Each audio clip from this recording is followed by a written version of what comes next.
Hey guys, welcome back to Protoprints. Today I'm going to show you a tutorial on how to create a software that can read and write to text files. So let's begin.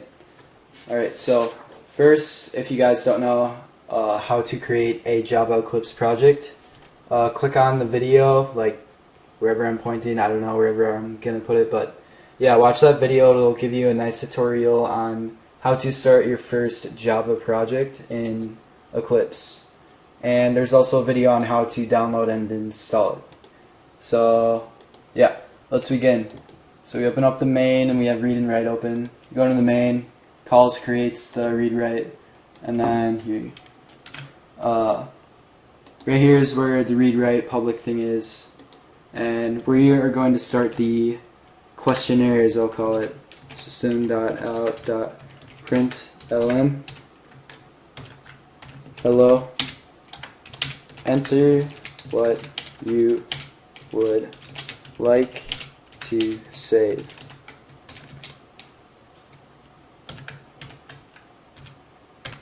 And then we're going to create a scanner. So scanner, call it input equals new scanner system.in. Fix this up a bit. And then what I always use is the shortcut Control-Shift-O, and that will allow you to import anything you need. So you'll see the imports appear up here. And don't mind this yellow right here, it just means that the variable isn't being used. So next what we're going to do is do string. The whole point of a scanner is to get user input through this console right here. You can actually type in here once it's running. So we'll create a new string, and we'll call it say. So say what you said. And I always like to set equals stuff to like 0 if it's a number, or 2 empty quotation marks if it's a string, just so we can avoid the not instantiated error, which you'll run into in the future when you start programming in Java a lot.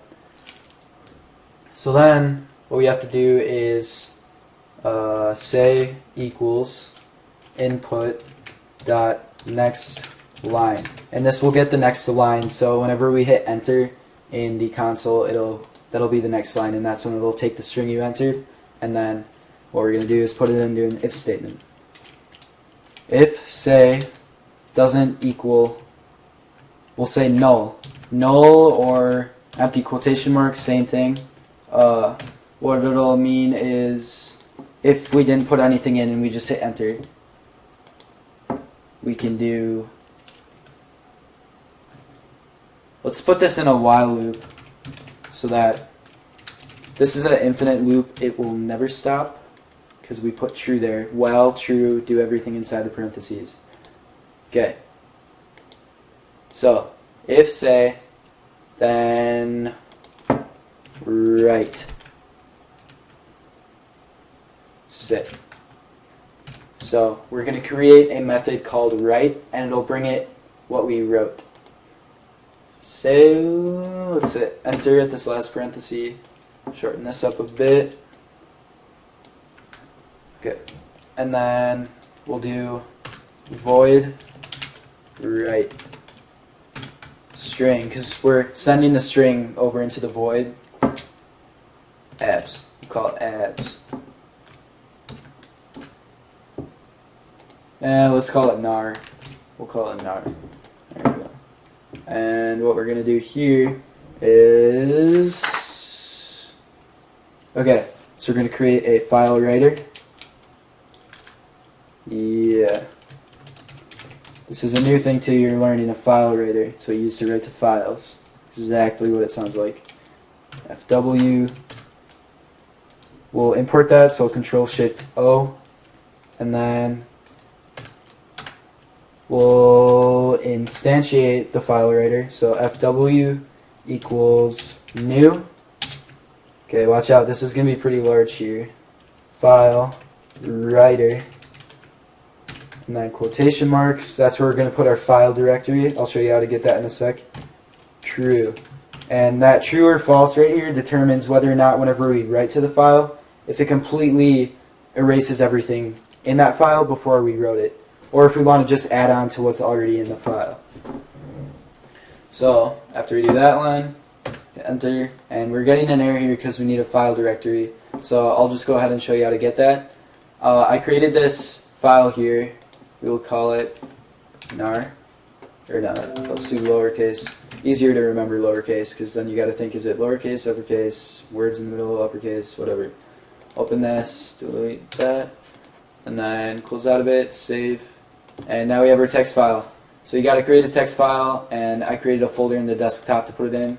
Go into there, right click it, properties, and copy this. Now you're going to need to remember the name of the file you created. I'll show you in a sec. Go right here and just paste it in here. And you see these dashes? They're in the wrong direction, and you need 2 of them in order for it to respond. That's why we're getting a red line right here. So just go ahead and add those in. And the last one, we will have to, this is where we add in the name of our file. So the name of it was nar, and since it's a text file, this isn't in the actual name, we need to do .txt so that the software realizes it, Java realizes that it's writing to a text file and not like some other type of file. And then let's hit Control-Shift-O. What?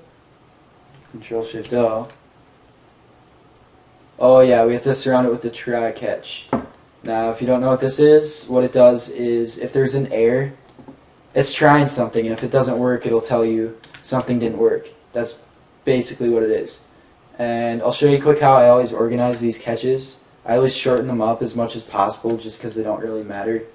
And I make them one line just like that. And then I always put the tries at the beginning of any void so that anything in the whole entire void will be covered, and I don't have to have multiple tries and catches for like each line that requires them.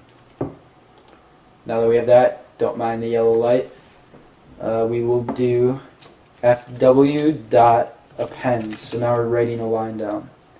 And what we want to write down is nar. Yeah. Oh, I got a good idea. Let's change the name of this file to wall, so that we're writing the nar to the wall.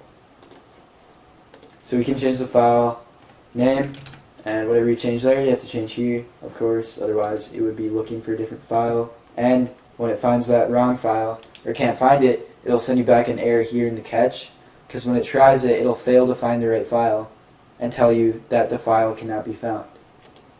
So that's the good part of these tries and catches, is instead of shutting down your running software, it'll just give you an error. So the software can continue to run, and in development, it'll tell you what's wrong and where you can fix it by giving you a line number. So fw.append nar. And something you might always forget is you have to actually close the file writer after you write to it. So you write this to close it. A lot of people forget to do that, and I forgot to do that many times. So let's just save so we got everything secure and we don't lose it. And I believe that's the end of this method. So when we do write say, let's run it here. It'll say hello, enter what you would like to save. Hey bud, we'll call it that, probably hey bud. Enter, and then it loops back because we have that while loop, but let's see if it actually wrote to the file. And it looks like it didn't. Let's see why. So it says write say, goes down here, fw.append, nar, fw.close. So it does true, file writer. Let's see. It didn't give us any errors, so that's strange. Let's try it again. Let's see if that fixed it. Oh, that's weird. There's a Windows, cancel. Alright, so I found our problem. The problem was the directory forgot to include YouTube projects. So copy this. Okay. We got the directory of the file, not the directory of this. And then go into Eclipse and change out this directory. So now if we try it, let's end any open projects so that we don't get too many running. You can go through the projects by clicking this so that you can end them. And you hit play. Hello, what would you like to save? Buddy. There you go. Enter. Now we should have, see, the size changed, that means it wrote to it. Buddy, there it is. So that is how you write to a file. Since this tutorial is kind of long, I'm going to make a second video with how to write. So, see you guys later. Yeah, click on the video right here if you want to learn how to read a file. And then I was thinking eventually we could do something where we create a game, like an actual game, but not like where you can see graphics, but it'll be a console game.